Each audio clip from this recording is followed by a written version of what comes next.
बिस्मिल्लाहिर्रहमानिर्रहीम। Treaty Imran series मुसन्निफ़ Mazhar Kaleem M.A। Car खासी तेज़ रफ्तारी से शहर के नवाह में वाक़े एक नौ आबाद कॉलोनी सलागा की तरफ बढ़ी चली जा रही थी। ड्राइविंग सीट पर इमरान मौजूद था, जबकि साइड सीट पर जूलिया बैठी हुई थी। उकपी सीट पर तनवीर, कैप्टन शकील और सफदर तीनों बैठे हुए थे। जूलिया समेत सब एक्रीनियन मेकअप में थे। सलागा कॉलोनी में दाखिल होते ही इमरान ने कार की रफ्तार आहिस्ता की और फिर इसी रफ्तार से वो आगे बढ़ता चला गया। कॉलोनी की मुख्तलिफ सड़कों से गुजरने के बाद इसने कार एक रेस्तोरां की साइड में बनी हुई पार्किंग में रोक दी। आओ, यहाँ से हमें पैदल जाना होगा, इमरान ने कहा और कार का दरवाज़ा खोलकर नीचे उतर आया। जूलिया समेत बाकी साथी भी नीचे उतर आए। क्या यहाँ नॉरफॉक रिहाइश पजीर है? जूलिया ने इमरान से मुखातिब होकर पूछा तो इमरान चौंक पड़ा। इसके चेहरे पर हैरत के तासुरात उभर आए थे। तुमने कैसे अंदाज़ा लगाया? इमरान ने हैरत भरे लहजे में पूछा, क्योंकि इसने अब तक अपने साथियों को कुछ नहीं बताया था। वो लोग आश से मिलने के बाद इस कोठी में पहुंचा जो जूलिया ने कंदूर से मिलकर हासिल की थी, और फिर वहाँ इसने अपना और अपने साथियों का मेकअप किया और इस कोठी में मौजूद कार में सवार होकर वो कोठी से निकलकर रवाना हो गए। कोठी में और बाहर निकलते हुए सफदर और जूलिया ने बारी बारी इमरान से अपनी मंजिल मकसूद और काम के बारे में पूछा था, लेकिन इमरान ने अपनी आदत के मुताबिक इनके सवालों के जवाब देने की बजाय आएँ बाएँ शाएँ करते हुए इन्हें टाल दिया था। इसलिए वो भी खामोश हो गए थे और अब कार से निकलने के बाद जूलिया ने बजाय पूछने के बराह रास्त बात कर दी थी। इसलिए इमरान हैरान हो रहा था। तो तुम्हारा क्या ख्याल है कि मैं अहमक हूँ? जूलिया ने मुंह बनाते हुए कहा। अहमक होना तो इस दौर में क्रेडिट है। अक्लमंद को तो सिवाय रोने धोने के और कुछ नहीं मिलता। बेशक कैप्टन शकील से पूछ लो, जबकि अहमक बगैर सोचे समझे जिंदगी गुजारता है और खूब मजे करता है, इमरान ने मुस्कुराते हुए कहा, और इसके साथ ही वो सड़क क्रॉस करता हुआ दूसरी तरफ को बढ़ता चला गया। जूलिया और दूसरे साथी भी इसके पीछे साथ ही चल रहे थे। मुझे मालूम है कि इस वक्त तुम्हारा टारगेट नॉरफॉक है और तुम यकीनन कोठी पहुंचने से पहले इसको तलाश करते रहे हो, और अब जबकि तुमने कोठी से रवाना होने से पहले जिस किस्म का असलहा अपनी जेबों में रखा है, इससे भी यही जाहिर होता है कि तुम किसी पर रेड करने जा रहे हो, और फिर रिहायशी कॉलोनी में आने से भी यही जाहिर होता है कि यहाँ नॉरफॉक और इसके साथी रहते होंगे। जूलिया ने साथ चलते हुए बाकायदा तज्जिया करते हुए कहा। इसका मतलब है कि अब तुम भी कैप्टन शकील की तरह खतरनाक होती जा रही हो। अगर तुमने इस अंदाज में काम करना शुरू कर दिया तो मुझे यकीन है कि मैं जल्दी बेरोजगार हो जाऊंगा, इमरान ने मुस्कुराते हुए कहा। खुद ही तो कहा था कि मैं जज्बातीपन छोड़कर जहन इस्तेमाल किया करूं, और अब खुद तुम्हें फिक्र लाहक हो गई है, जूलिया ने हंसते हुए कहा। मैंने ये तो नहीं कहा था कि तुम सर पर दौड़ना शुरू कर दो और सबको पीछे छोड़ जाओ। कुछ साथियों के रोजगार का भी ख्याल रखना पड़ता है, इमरान ने मुस्कुराते हुए जवाब दिया। अब समझ में बात आई है कि मिस जूलिया की कायापलट पलट क्यों हो गई है। मैं भी हैरान हो रहा था कि अचानक मिस जूलिया ने कैसे इतने बड़े बड़े फैसले खुद करने शुरू कर दिए, सफदर ने मुस्कुराते हुए कहा। बड़े फैसलों के साथ काश ये एक छोटा सा फैसला भी कर ले, इमरान ने बड़े हसरत भरे लहजे में एक तवील सांस लेते हुए कहा। अब जज्बातीपन नहीं चलेगा, समझे? जूलिया ने फौरन ही जवाब दिया, और सिवाय तनवीर के सब साथी हंस पड़े। इस वक्त वो कोठियों के दरमियानी सड़क पर चलते हुए आगे बढ़ते जा रहे थे, और फिर एक मोड़ काट कर वो एक दरमियाने दर्जे की कोठी के सामने पहुंच गए, जिसके सतून पर 12 का हिस्सा दर्ज था। इस कोठी में नॉरफॉक अपने साथियों समेत रिहाइश पजीर था, लेकिन इस वक्त या तो ये कोठी खाली होगी या अंदर एक आदमी होगा, और अगर कोठी खाली हुई तो हमने इसकी तलाशी लेनी है, और अगर कोई आदमी हुआ तो फिर इससे पूछगछ करनी है, इमरान ने अपने साथियों से कहा, और आगे बढ़कर इसने कॉल बेल का बटन प्रेस कर दिया। चूंकि कोठी के दोनों बड़े और छोटे फाटक अंदर से बंद थे, इसलिए इमरान का अंदाजा था कि कोई ना कोई अंदर मौजूद होगा। वैसे ये भी होता था कि अंदर से फाटक बंद करके किसी उगबी रास्ते से लोग बाहर चले जाते थे, ताकि किसी को ये बात मालूम ना हो सके कि कोठी खाली है। इसलिए इमरान ने कॉल बेल का बटन प्रेस किया था कि अंदर कोई मौजूद हुआ तो जाहिर है कि वो बाहर आ जाएगा, वरना ये समझा जाएगा कि कोठी को अंदर से बंद करके किसी उगबी रास्ते को इस्तेमाल किया गया है। लेकिन थोड़ी देर बाद छोटा फाटक खुलने लगा तो इमरान एक कदम आगे बढ़ गया, और फिर जैसे ही फाटक खुला और एक अक्रीमी नौजवान सामने आया तो इमरान इसे धकेलता हुआ अंदर ले गया, और फिर से पहले के नौजवान इस अचानक अवतार पर संभलता इमरान का बाजू बिजली की सी तेजी से घूमा और नौजवान की कनपटी पर इसकी मुड़ी हुई उंगली का हुक पूरी कुवत से पड़ा और नौजवान चीखता हुआ उछलकर नीचे गिरा। इसी लम्हे इमरान की लात हरकत में आई और नीचे गिरकर उठने की लाशौरी कोशिश करता हुआ नौजवान एक बार फिर कनपटी पर बूट की टो की भरपूर जरब खाकर नीचे गिरा और साकित हो गया। इस दौरान इमरान के साथी अंदर आ गए थे और सफदर ने फाटक बंद कर दिया था। तनवीर और कैप्टन शकील, तुम दोनों अंदर चेक करो, कोई और तो नहीं है, इमरान ने कहा। तो तनवीर और कैप्टन शकील तेजी से कोठी के अंदरूनी तरफ बढ़ गए। सफदर, तुम इसे उठा लो, मेरा अंदाजा तो यही है कि कोठी में ये अकेला ही होगा, इमरान ने कहा। तो सफदर ने सर हिलाते हुए आगे बढ़कर बेहोश पड़े हुए इस अक्रीमी नौजवान को उठाकर कंधे पर लादा और फिर इमरान, जूलिया और सफदर इकट्ठे कोठी की तरफ बढ़ने लगे। जब वो पोर्च में पहुंचे तो तनवीर और कैप्टन शकील दोनों वापस आ गए।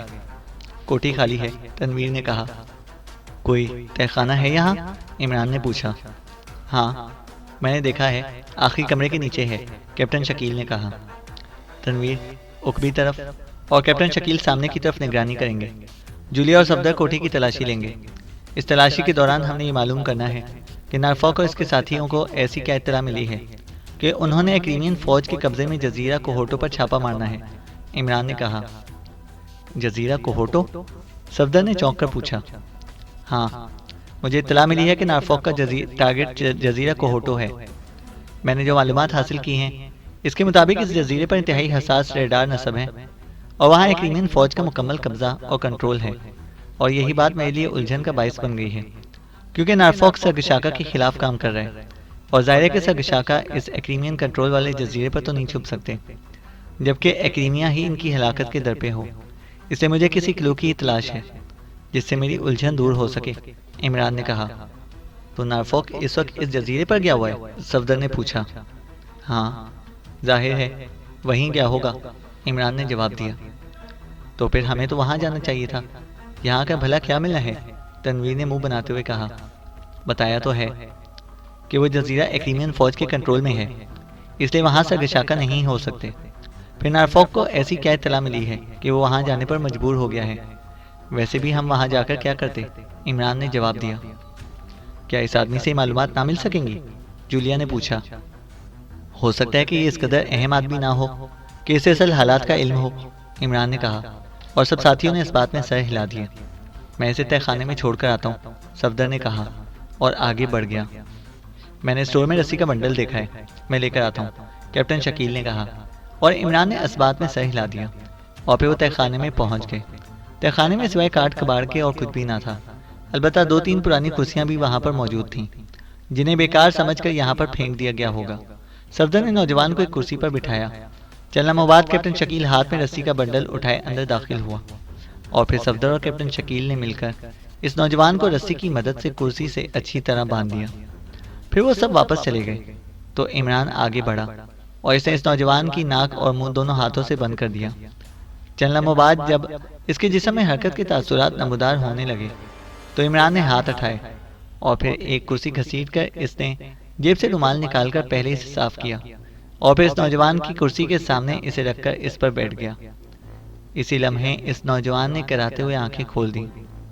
तुम कौन हो? ये तुमने मुझे क्यों बांध रखा है? नौजवान के लहजे में हैरत थी, लेकिन इमरान इसका लहजा और अंदाज देखकर समझ गया कि ये नौजवान बाकायदा ट्रेंड एजेंट है, क्योंकि आम आदमी इस अंदाज में बेहोश होने के बाद होश में आते ही इसी तरह फौरी तौर पर अपने आप को नहीं संभाल सकता। चुनाचे इसने इस नौजवान को जवाब दिए बगैर कोट की अंदरूनी जेब से एक तेज धार पतला सा खंजर निकाला और हाथ में पकड़ लिया। तुम्हारा क्या नाम है? इमरान ने सर्द लहजे में कहा। पहले तो मेरे सवाल का जवाब दो, तुम कौन हो? नौजवान ने खंजर देखने के बावजूद मुंह बनाते हुए कहा। तो इमरान बे इख्तियार मुस्कुरा दिया। नारफॉक के साथी को वाकई इसी तरह मजबूत आसाब का मालिक होना चाहिए, इमरान ने कहा। तो इस बार नौजवान बे इख्तियार चौंक पड़ा। इसके चेहरे पर यकलख्त इंतहाई हैरत के तासुरात उभर आए थे। तुम कौन हो? इस नौजवान ने चौंक कर पूछा। मेरा नाम अली इमरान है, इमरान ने कहा। तो नौजवान का मुंह हैरत से खुले का खुला रह गया। इसकी आंखों में ऐसे तासुरात थे जैसे इसने कोई अजूबा देख लिया हो। तुम अली इमरान हो? मगर? नौजवान ने हैरत भरे लहजे में अटक अटक कर कहा। तो इमरान बे इख्तियार हंस पड़ा। मैंने तुम्हें इसलिए अपना असल नाम बता दिया है कि तुम्हें मालूम हो जाए कि तुम किसके सामने बैठे हो। अब मेरी बात गौर से सुनो। मुझे मालूम है कि तुम्हारा बॉस नॉरफॉक अपने साथियों के साथ जजीरा कोहोटो पर गया हुआ है, जबकि मुझे ये भी मालूम है कि जजीरा कोहोटो एक्रीमियन फौज के कब्जे और तहवील में है। मैं तुमसे सिर्फ ये मालूम करना चाहता हूँ कि नॉरफॉक वहाँ पर क्यों गया है। इमरान ने इस बार संजीदा लहजे में कहा। मुझे नहीं मालूम, मैं तो सिर्फ इनके साथ इनके मुलाजिम के तौर पर काम करता हूँ। मुझे तो ये भी मालूम नहीं कि वो किसी जजीरे पर गए हैं या नहीं, और जाहिर है कि मुलाजिम को ये बातें कोई नहीं पता था। नौजवान ने कहा। फिर तुम मेरे नाम पर क्यों चौंके थे? इमरान ने पूछा। इसलिए कि नॉरफॉक और उसके साथियों के दरमियान तुम्हारा जिक्र अक्सर आता रहता है, नौजवान ने जवाब दिया। तुम्हारा नाम क्या है? इमरान ने पूछा। मेरा नाम जैगर है, नौजवान ने जवाब दिया। जब मैंने तुम्हें अपना नाम बता दिया है तो तुम्हें कम से कम ये बात समझ जानी चाहिए कि मेरे अंदर इतना शऊर बहरहाल मौजूद है कि मैं एक आम मुलाजिम और एक ट्रेंड एजेंट के दरमियान फ़र्क महसूस कर सकता हूँ। इमरान ने मुंह बनाते हुए कहा। मैं सच कह रहा हूँ, जैगर ने कहा। ओके, इमरान ने कहा। इसके साथ ही इसका वो हाथ हरकत में आया जिसमें खंजर मौजूद था, और दूसरे लम्हे जैगर के हलक से निकलने वाली चीख से तहखाना गूंज उठा। इसका एक नथना आधे से ज़्यादा कट चुका था और इसकी चीख अभी तक गूंज ही रही थी कि इमरान का हाथ एक बार फिर हरकत में आया और जैगर का दूसरा नथना भी कटता चला गया। जैगर के हलक से अब मुसलसल पे दर पे चीखें निकल रही थीं और वो अब तेजी से दाएं बाएं सर मार रहा था, लेकिन इमरान ने बड़े इत्मीनान से इसके लिबास से खंजर पर लगे हुए खून को साफ किया और खंजर को वापस कोट के अंदरूनी हिस्से में बनी हुई खुसूसी जेब में डाल दिया। पानी, जैगर ने अपने आप को संभालने की कोशिश करते हुए कहा। सॉरी जैगर, मैं सिर्फ एक बार मौका देता हूँ और तुमने वो मौका खुद अपनी हरकत से ज़ाया कर दिया, इसलिए अब इस वक्त तुम्हें कुछ नहीं मिलेगा जब तक तुम सच नहीं उगल दोगे। इमरान ने सर्द लहजे में कहा। मैं सच कह रहा हूँ, पानी दो, पानी, जैगर ने डूबते हुए लहजे में कहा, और इसके साथ ही इसकी गर्दन एक तरफ को ढलक गई। इसी लम्हे जूलिया और सफदर अंदर दाखिल हुए। इमरान साहब, तलाशी में कुछ नहीं मिला सिवाय असलहा के और लिबास के, और कुछ भी नहीं है, सफदर ने कहा। पानी की बोतल लेकर आओ, इमरान ने कहा, और सफदर वापस मुड़ गया। कुछ बताया इससे? जूलिया ने एक कुर्सी उठाकर इमरान के साथ रखते हुए कहा। नहीं, पर अब बताएगा, ये ट्रेंड आदमी है, इमरान ने कहा। इसके साथ ही इसने जेब से रुमाल निकालकर जूलिया की तरफ बढ़ा दिया, जो कुर्सी साफ करने के लिए इधर उधर किसी कपड़े की तलाश में देख रही थी। जूलिया ने रुमाल लिया और इससे कुर्सी साफ करके वो इस पर बैठ गई। इसी लम्हे सफदर अंदर दाखिल हुआ। इसके हाथ में पानी की बोतल थी। इसके सर पर पानी डालकर इसे होश में ले आओ और फिर इसे पानी पिलाओ, इमरान ने सफदर से कहा, और सफदर सर हिलाता हुआ आगे को बढ़ा। इसे बोतल में मौजूद आधा पानी जैगर के सर पर उंडेला तो जैगर कराहते हुए होश में आ गया और सफदर ने बोतल इसके मुंह से लगा दी और जैगर प्यासे ऊंट की तरह घटाघट पानी पीने लगा। जब बोतल खाली हो गई तो सफदर ने इसे हटा लिया। मैं बाहर जा रहा हूँ, सफदर ने खाली बोतल एक तरफ फेंकते हुए कहा, और इमरान ने इस्बात में सर हिला दिया। जैगर का तकलीफ की शिद्दत से बिगड़ा हुआ चेहरा अब काफ़ी हद तक नॉर्मल हो चुका था और इसके नथनों से रसने वाला खून भी अब रसना बंद हो गया था। अब तुम सब कुछ बता दो जैगर, क्योंकि अब जो अजाब तुम भुगतोगे इसका शायद तुम्हें इससे पहले कभी तजर्बा ना हुआ होगा, इमरान ने सर्द लहजे में कहा, और मुड़ी हुई उंगली का हुक इसने जैगर की पेशानी के दरमियान उभरने वाली रग पर मार दिया। जैगर के हलक से फलक शिगाफ चीख निकली और इसका बंधा हुआ जिस्म बेख्तियार कांपने लग गया। इसका चेहरा तकलीफ की शिद्दत से फिर बिगड़ सा गया था। ये तो इब्तिदा है जैगर, दूसरी ज़र्ब ने तुम्हारी रूह को भी जख्मी कर देना है, इमरान ने इसी तरह सर्द लहजे में कहा और फिर अपना हाथ उठाया। मम मैं सच कह रहा हूँ, जैगर के मुंह से टूट टूट कर अल्फाज निकले तो इमरान ने दूसरी ज़र्ब लगा दी और इस बार जैगर का मुंह ज़रूर खुला, लेकिन बेपनाह तकलीफ की वजह से इसके मुंह से आवाज़ ना निकल सकी। इसकी आंखें उबलकर बाहर आ गई थीं और जिस्म ढीला सा पड़ गया था। चंद लम्हों बाद इसके मुंह से इस तरह सांस निकला जैसे ढोल सा फटता है और इसके साथ ही कर्बनाक चीख निकली और इसके चेहरे पर पसीना आबशार की तरह बहने लगा। कुछ पता चला कि तकलीफ किसे कहते हैं? अब खुद ही अंदाज़ा कर लो कि तीसरी और चौथी ज़र्ब पर क्या हाल होगा, इमरान ने सर्द लहजे में कहा। मत मारो, ये होलनाक है, मत मारो। मैं बता देता हूँ, वो टापू गए हैं। इमरान का फिक्रा मुकम्मल होते ही जैगर के मुंह से ऐसे अल्फाज निकले जैसे खुद ब खुद ज़बान से फिसल फिसल कर बाहर आ रहे हों। इसकी आंखें इसी तरह फटी हुई थीं और चेहरा बुरी तरह बिगड़ा हुआ था। जूलिया, पानी ले आओ, इमरान ने जूलिया से कहा तो जूलिया तेजी से उठी और दरवाजे की तरफ बढ़ गई, क्योंकि इससे भी महसूस कर लिया था कि फौरी तौर पर इस आदमी को पानी ना पिलाया गया तो ये मर भी सकता है। और फिर इसकी वापसी भी इसी तेजी से हुई। इसने जल्दी से पानी की बोतल का मुंह खोलकर जैगर के मुंह से लगा दिया और जैगर के हलक से पानी तेजी से उतरने लग गया। जब कुछ पानी इसके हलक से नीचे उतर गया तो जूलिया ने बोतल हटा ली और बाकी पानी इसके चेहरे पर उछाल दिया और जैगर का बुरी तरह बिगड़ा हुआ चेहरा कदरे नॉर्मल होने लग गया और इसका सांस भी हमवार होता चला गया।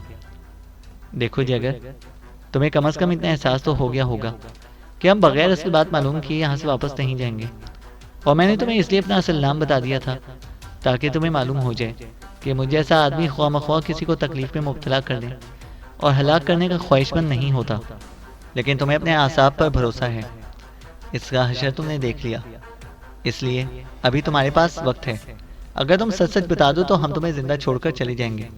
अलबत्ता तुम इस तरह बंदे रहोगे। जाहिर है कि नारफॉक जब वापस आएगा तो वो तुम्हें खोल देगा और तुम इसे कह सकते हो कि तुमने तशद्दुद बर्दाश्त कर लिया, लेकिन बताया कुछ नहीं। इमरान ने सर्द लहजे में कहा, मैं बता देता हूँ। नारफॉक ज़्यादा से ज़्यादा मुझे गोली मार देगा, मार दे, लेकिन अब ये तकलीफ मुझसे मजीद बर्दाश्त नहीं हो सकती। बॉस को इत्तला मिली है कि सरगशाका कोहोटो जजीरे पर छुपे हुए हैं। कोहोटो जजीरे पर एक्रीमिया का जो फौजी ग्रुप है वो सरगशाका का खास ग्रुप है, इसलिए इसने इन्हें छुपाया हुआ है। लेकिन सरगशाका अपने ऑफिस की फाइलों पर बाकायदा काम करते रहते हैं और इनकी ऑफिस सेक्रेटरी एक आबदोस पर कोहोटो से कुछ फासले पर मौजूद एक टापू पर जाती है जहाँ सरगशाका पहुँच जाते हैं और फिर वहाँ फाइलों पर काम करके इसे वापस भिजवा देते हैं। ये सारी मालूमात बॉस को इनके ऑफिस ही से मिली थी और फिर बॉस ने इन्हें कंफर्म कर लिया। सरगशाका आज शाम को इस टापू पर पहुंचेंगे, इसलिए बॉस अपने साथियों समेत पहले वहां पर पहुंच गया है ताकि सरगशाका जैसे ही आए वो इन्हें हलाक करके वापस आ जाए। जैगर ने कहा, ये टापू जजीरे के किस तरफ है और कितने फासले पर है? इमरान ने होंठ चबाते हुए कहा, ये कोहोटो जजीरे से शुमाल की तरफ तकरीबन 10 बहरी मील दूर है।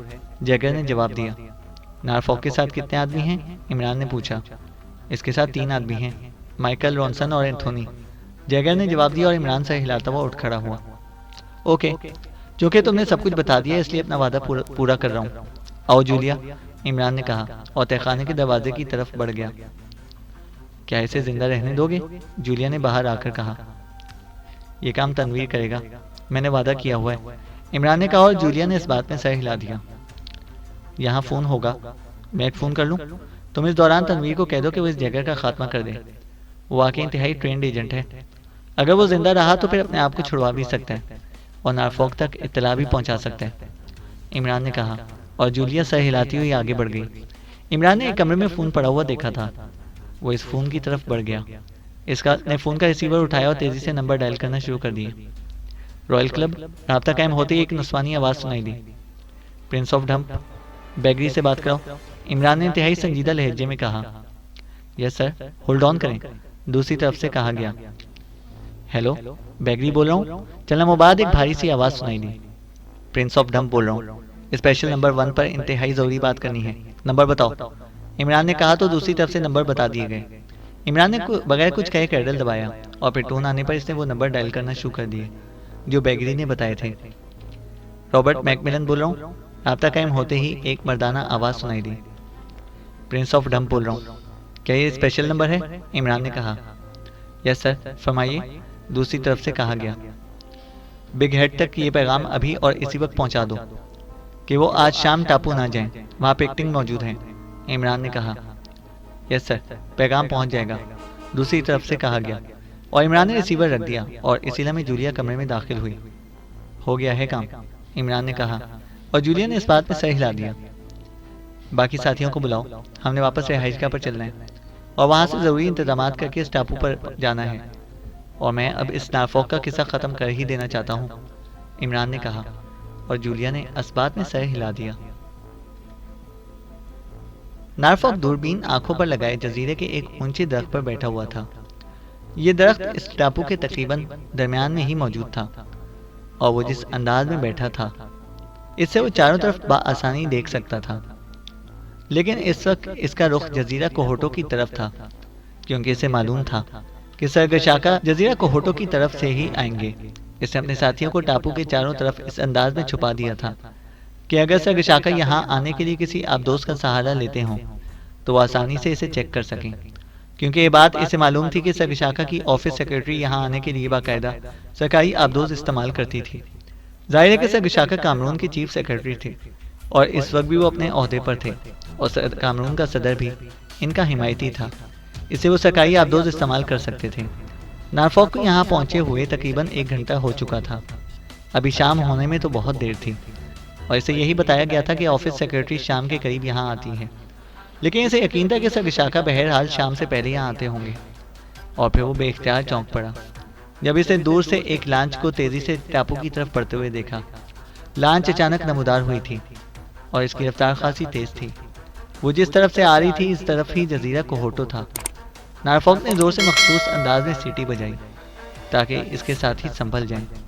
लांच अब काफ़ी करीब आ चुकी थी और फिर नॉरफॉक का दिल ये देखकर फरते मुसरत से उछलने लगा कि लांच में ड्राइवर के अलावा सरगशाका बजाते खुद मौजूद थे। इनके जिस्म पर सूट था। नॉरफॉक को चूंकि इनका कदोकामत और हुलिया मालूम था, इसलिए वो इन्हें देखते ही दूर से पहचान गया था। वैसे भी सरगशाका का बैठने का अंदाज बता रहा था कि वो वाकई सरगशाका हैं। इनके हाथों में एक फाइल भी मौजूद थी। लांच टापू से तकरीबन 800-900 मीटर दूर पहुंचकर रुक गई और फिर लांच चलाने वाले ने जेब से एक छोटा सा रिमोट कंट्रोल जैसा आला निकाला और इसका रुख टापू की तरफ कर दिया और फिर से बटन प्रेस करना शुरू कर दिए। नॉरफॉक के लबों पर तंजिया मुस्कुराहट उभर आई, क्योंकि वो इस आले को देखते ही समझ गया था कि ये टी.एम. हॉक है, जिससे निकलने वाली रेस एक मखसूस दायरे में घूमकर वापस इस आले में आ जाती हैं। और अगर इस दायरे के अंदर कोई जिंदा इंसानी जिस्म मौजूद हो तो इस आले के जरिए मालूम हो जाता है। इसका अपना अंदाज़ा भी यही था कि सरगशाका इस टाइप का आला इस्तेमाल करते होंगे, लेकिन इसके बावजूद इसने यहाँ जो इंतज़ाम किया था वो इस आले से भी कहीं ज़्यादा ताकतवर रेस का भी तोड़ कर देता था। इसलिए इसे मालूम था कि टी.एम. हॉक इनकी यहाँ मौजूदगी के बावजूद इनकी यहाँ मौजूदगी का क्वेश्चन नहीं देगा। और फिर वही हुआ। चंद लम्हों बाद लांच चलाने वाले ने आला बंद करके वापस जेब में डाला और लांच को टापू की तरफ बढ़ाना शुरू कर दिया। थोड़ी देर बाद लांच टापू के साथ आकर रुक गई और सरगशाका, जिनके हाथ में एक फाइल थी, उठे और टापू पर आ गए और इसके साथ ही लांच ने मोड़ काटा और फिर घूमकर वापस इसी तरफ को बढ़ती चली गई जिधर से आई थी। सरगशाका कुछ देर वहां खड़े रहे, फिर ऐसे सब आगे बढ़ने लगे। इनका रुख इस तरफ था जिधर साथ साथ 2 केबिन मौजूद थे। इनके आगे बढ़ते ही नॉरफॉक तेजी से दरख्त से नीचे उतरा और इसे अपना हाथ सर से ऊपर उठाया तो इसके साथी जो इधर उधर छुपे हुए थे ओटों से निकल आए। सरगशाका, कोई गलत हरकत ना करें, अचानक नॉरफॉक ने कहा तो सरगशाका इस तरह उछल कर मुड़े जैसे इनके जिस्म को लाखों वोल्टेज का करंट लग गया हो और फिर सामने मौजूद नॉरफॉक और साइडों में इसके मुसल्लत साथियों को देखकर इनका चेहरा बेख्तियार तारीख पड़ता चला गया। तुम कौन हो? सरगशाका ने चंद लम्हों बाद अपने आप को संभालते हुए कहा, मेरा नाम नॉरफॉक है। तुमने समझ लिया था कि तुम एक्रीमिया के मफादात को नुकसान पहुंचा सकोगे, लेकिन तुमने देख लिया कि एक्रीमिया अपने दुश्मनों को कब्र तक नहीं छोड़ता। तुम ये समझ रहे थे कि तुम एक्रीमियन फौज के जजीरे कोहोटो में छुपकर अपने आप को बचा लोगे, लेकिन तुम अपनी बेपनाह जहानत के बावजूद इस वक्त मौत के घेरे में आ चुके हो। नॉरफॉक ने सर्द लहजे में कहा, तुम्हें यहाँ के बारे में कैसे इल्म हो गया? सरगशाका ने होंठ चबाते हुए पूछा। हमारा तो काम ही नामुमकिन को मुमकिन बनाना होता है। तुम्हारा क्या ख्याल था कि तुम अंडरग्राउंड रहने के साथ साथ ऑफिस वर्क भी करते रहोगे और इसके बावजूद किसी को इस बारे में इल्म भी ना हो सकेगा? नॉरफॉक ने बुरा सा मुंह बनाते हुए कहा, सुनो, क्या तुम ऐसा नहीं कर सकते कि तुम मुझे हलाक ना करो और मैं इसके बदले में तुम्हारी सारी शराइत तस्लीम कर लूं? सरगशाका ने कहा।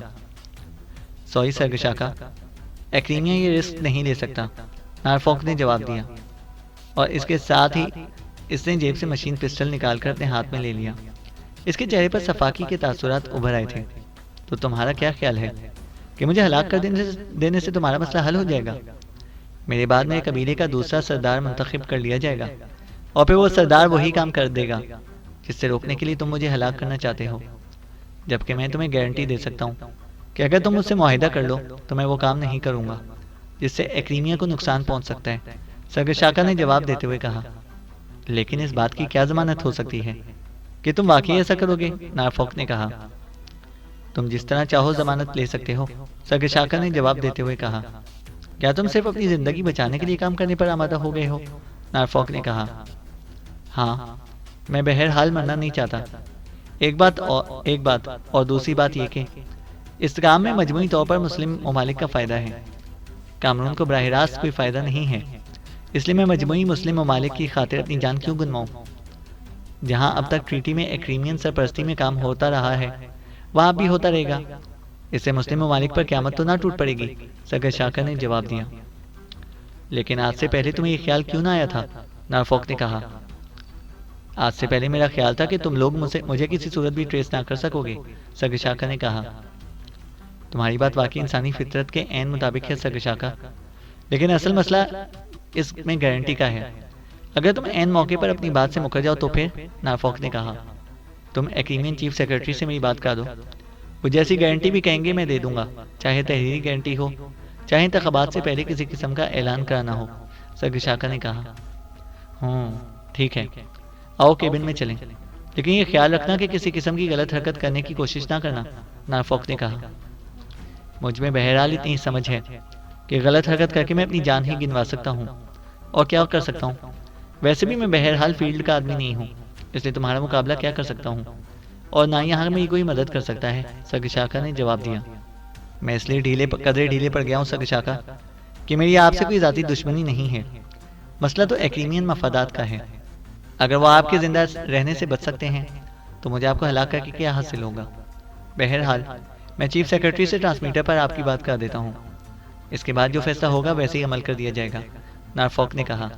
और फिर वो सर्गशाका को लेकर एक केबिन में आया और वहाँ एक तरफ रखे हुए थैले में एक लॉन्ग रेंज ट्रांसमीटर निकाला और इसका बटन ऑन करके इस पर फ्रीक्वेंसी एडजस्ट करना शुरू कर दी।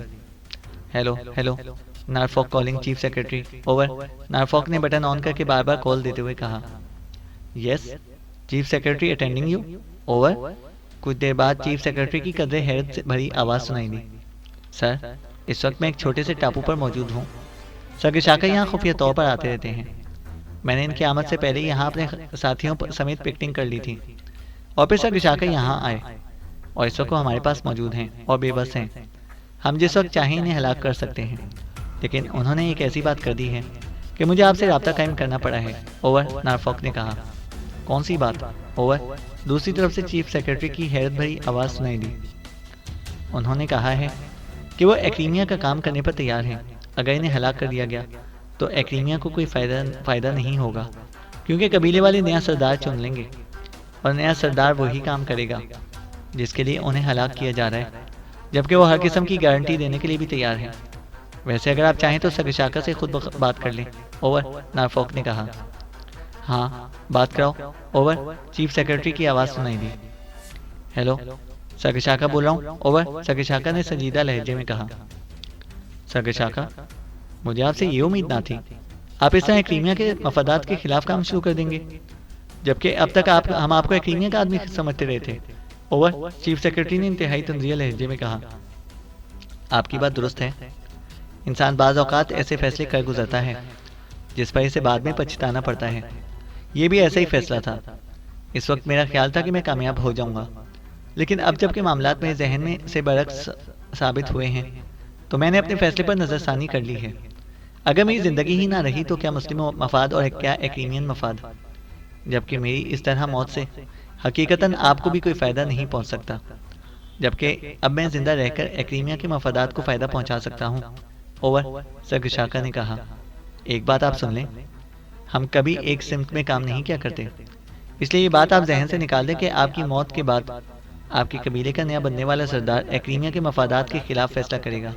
आपकी मौत के अहकामात जारी करने से पहले ही इन सारे पहलुओं पर काम कर लिया गया था, इसलिए ना सिर्फ ये कि आपकी जगह योशो कबीले का जो सरदार बनेगा वो एक्रीमिया के मफाद में काम करेगा, बल्कि आपकी कौंसिल के बाकी चारों सरदारों के सिलसिले में भी इंतजामात कर लिए गए हैं। वो सभी एक्रीमिया के मफादात में काम करेंगे, लेकिन इसके बावजूद अगर आप ऐसा करने पर तैयार हैं तो हमें कोई एतराज़ नहीं है। लेकिन असल बात अब यह है कि आप पर हमारा एतमाद अब ख़त्म हो चुका है, ओवर। चीफ सेक्रेटरी ने कहा। मैं आपकी पोजीशन समझता हूँ। आपकी जगह मैं होता तो मैं भी यही बात करता, लेकिन अगर मैं आपको आपकी मर्ज़ी की गारंटी दे दूँ तो ओवर, सगशाका ने कहा, क्या आप ऐसी तहरीर दे सकते हैं जिस पर आपके दस्तखतों के साथ साथ आपके कबीले के चारों सरदारों के भी दस्तखत मौजूद हों कि आपका कबीला कामरून के सदर के कबीले से इंतखाबी इत्तेहाद नहीं करेगा? ओवर, चीफ सेक्रेटरी ने कहा, बिल्कुल दे सकता हूँ, लेकिन एक बात आप भी सुन लें कि पाकिस्तान सीक्रेट सर्विस भी यहाँ कामरून में काम कर रही है, और वो भी किसी लिहाज से कम नहीं है। अगर इस तक की खबर पहुँच गई तो फिर सूरत हाल तहरीर के बावजूद तब्दील हो सकती है। इसलिए मेरी एक तजवीज़ है, वो आप सुन लें। मानना ना मानना आपका अपना काम है। ओवर, सगशाका ने कहा, बताएं क्या तजवीज़ है आपके जहन में? ओवर, चीफ सेक्रेटरी ने कहा, मैं इस तरह छुपा रहता हूँ ताकि आपके लोग इसी तरह काम करते रहें और पाकिस्तान सीक्रेट सर्विस मुतमईन रहे। लेकिन इंतखाबात की तारीख से एक रोज़ कबल मैं आपके सफारत खाने में पहुँच जाऊँ और वहाँ से आपकी मर्ज़ी का ऐलान जारी कर दूँगा। ओवर, सगशाका ने कहा, लेकिन अगर आप एक रोज़ कबल वहाँ ना पहुँचे फिर? ओवर, चीफ सेक्रेटरी ने कहा, मेरे जहन में तो यही तजवीज़ थी। अगर आप इसके अलावा आपके जहन में जो भी तजवीज़ है, मैं इस पर भी अमल करने के लिए तैयार हूँ। बाकी हालात को आप बेहतर जानते हैं, सगशाका ने जवाब देते हुए कहा।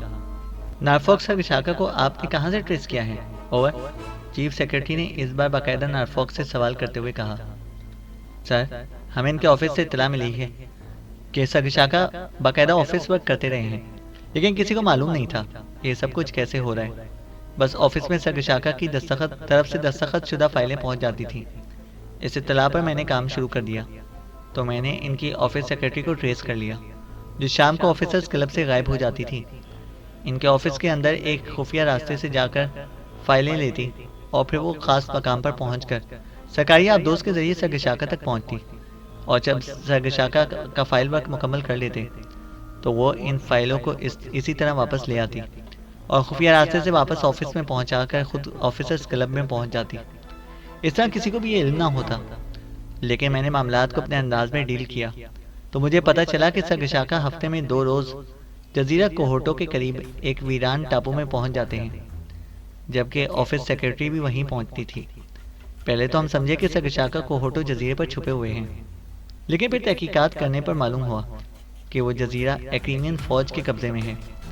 इसलिए सगशाका की वहाँ मौजूदगी नामुमकिन है, और हम तहकीकात कर रहे थे कि सगशाका कहाँ छुपे हुए हैं कि हमें इत्तला मिली कि आज सगशाका इस टापू पर आएंगे। चूँकि हमारा टारगेट सगशाका ही थे, इसलिए हमने यहाँ पर पिकटिंग कर ली और सगशाका जैसे ही यहाँ पर पहुँचे इन्हें कवर कर लिया गया। ओवर, नारफॉक ने पूरी तफसील से बताते हुए कहा। इनकी ऑफिस सेक्रेटरी का क्या हुआ? ओवर, चीफ सेक्रेटरी ने कहा, इसका बंदोबस्त हमने कर लिया है। इसे ऑफिसर क्लब में ही गोली मार दी जाएगी, और शायद अब तक मार दी भी गई होगी, ताकि किसी को मालूम ही ना हो सके कि हमने सगशाका का सुराग लगा लिया है और इनके कबीले में काम मुकम्मल होने के बाद इनकी मौत का ऐलान किया जा सके। ओवर, नारफॉक ने जवाब दिया। सगशाका, आप कहाँ छुपे रहे हैं? ओवर, चीफ सेक्रेटरी ने कहा, कोहोटो से शुमाल मशरिक की तरफ एक और छोटा सा जजीरा है जिस पर बर्मा माहीगीरों का कब्जा है। इसको वैम्पियन जजीरा कहा जाता है। मैं वहाँ था। ओवर, सगशाका ने जवाब देते हुए कहा। वहाँ कितने माहीगीर हैं? ओवर, चीफ सेक्रेटरी ने पूछा। तकरीबन 20 खानदान रहते हैं। ओवर, सगशाका ने जवाब दिया। पाकिस्तान सीक्रेट सर्विस का तो आपसे रब्ता होगा? ओवर, चीफ सेक्रेटरी ने पूछा। मुझसे बराह रास्त नहीं है, बल्कि मेरे ख़ास आदमियों से है, जो इस वैम्पियन जजीरे पर मेरे ख़ास आदमी हो तो को कोर्ट तक पहुँचा देते हैं और फिर ये पैगाम मुझ तक पहुँचता है। ये सेटअप इसलिए किया गया था कि पाकिस्तान सीक्रेट सर्विस के ज़रिए कहीं आप लोग मुझ तक ना पहुँच जाएं। ओवर, सगशाका ने कहा। सगशाका, अगर आप जिंदा रहना चाहते हैं और एक्रीमिया से मुखलिस हैं तो फिर इसकी एक ही सूरत है कि आप ट्रांसमीटर पर अपने आदमियों को कह दें कि आप अपनी मर्जी से किसी खुफिया मकाम पर चले गए हैं, और अब जब तक इंतखाबात का ऐलान नहीं हो जाता आप इस खुफिया मकाम से मंजर-ए-आम पर नहीं आएंगे, और अपने आदमियों से आप खुद ट्रांसमीटर पर रब्ता करेंगे। वो आपसे किसी तरह भी रब्ता ना कर सकेंगे। इस तरह सब मुतमईन रहेंगे। लेकिन आप नारफॉक के साथ एक्रीमिया पहुँचें और यहाँ हमारी तहवील में रहें, और जब तक इंतखाबात का ऐलान हो तो यहीं से आप हमारी मर्जी के इत्तेहाद का ऐलान कर दें। तो फिर आपको ना सिर्फ वापस कानून पहुँचा दिया जाएगा, बल्कि आपको एक्रीमिया के मफादात में ताउन करने पर वो कुछ भी मराहत दी जाएंगे जिनका शायद आप तसव्वुर भी ना कर सकें। अगर आपको ये सूरत कबूल हो तो ठीक, वरना दूसरी सूरत में आपको हलाक कर दिया जाएगा और आपकी जगह हम अपना आदमी योशो कबीले का सरदार बना देंगे और अपना काम मुकम्मल कर लेंगे। अब आप हाँ या ना में जवाब दें। ओवर। चीफ सेक्रेटरी ने फैसलाकुन लहजे में कहा। मुझे आपका ये सेटअप मंजूर है। आप यकीन करें कि मैं पूरे खुलूस के साथ आपसे ताउन करना चाहता हूँ। ओवर। सकशाका ने फौरन ही जवाब दिया। नारफॉक। ओवर। चीफ सेक्रेटरी ने नारफॉक से मुखातिब होकर कहा। Yes sir. ओवर। नारफॉक ने जवाब दिया। सकशाका, जिस फ्रिक्वेंसी पर बात करना चाहते हैं इनकी बात इनके आदमी से करा दें और फिर मुझे कॉल करें। मैं कोहोटो जजीरे से हेलीकॉप्टर भिजवा दूंगा। आप सकशाका समेत इस पर सवार होकर कोहोटो जजीरे पर पहुंच जाएं। वहां से आपको सकशाका समेत खुफिया तौर पर एक्रीमिया लाया जाएगा। इस दौरान मेरे फैसले के मुताबिक आपने काम करना है। जब सकशाका यहाँ पहुँच जाएंगे तो फिर आप वापस कामरून चले जाएं और वहाँ इंतखाबात के ऐलान तक बिल्कुल वैसे ही काम करेंगे जैसे अब कर रहे थे, ताकि Pakistan secret service co dot दिया जा सके। ओवर। चीफ सेक्रेटरी ने कहा। सर, फिर ऐसा है कि कोहोटो के हेलीकॉप्टर पर किसी फौजी ऑफिसर्स की ड्यूटी लगा दें। उस सकशाका को साथ ले जाएगा, जबकि मैं अपने साथियों समेत यहीं से वापस इस अंदाज में वापस चला जाऊंगा जैसे मेरी पिक्टिंग नाकाम हो रही है। सकशाका जिस लॉन्च पर आए हैं इसे सकशाका का दोबारा आने से ट्रांसमीटर कॉल के जरिए मना कर देंगे। इस तरह किसी को भी मालूम ना होगा कि सकशाका कहाँ चले गए हैं। ओवर। नारफॉक ने कहा। ठीक है, तुम तमाम इंतजामात करके मुझे कॉल करना। मैं इस दौरान जजीरे कोहोटो के इंचार्ज से बात कर लूंगा, फिर बाकी बंदोबस्त हो जाएगा। ओवर एंड ऑल, दूसरी तरफ से कहा गया और नारफॉक ने भी ओवर एंड ऑल कहकर ट्रांसमीटर ऑफ कर दिया। इसके चेहरे पर कामयाबी के तासुरात नुमाया थे, क्योंकि एक लिहाज से इसने अपने मिशन में न सिर्फ शानदार कामयाबी हासिल कर ली थी बल्कि एक्रीमिया के मफादात का भी पूरा तहफ़्फ़ुज़ कर लिया था और ये इसके नुक्ता नज़र से बहुत बड़ी कामयाबी थी। इस तरह वो इमरान और पाकिस्तान सीक्रेट सर्विस को ऐसी शिकस्त देने में कामयाब हो गया था जिसे शायद वो मुद्दतों फरामोश ना कर सकेंगे। चैनल को सब्सक्राइब करें और बेल आइकन को प्रेस करें ताकि हमारी हर अपडेट आपको बर वक्त मिल सके।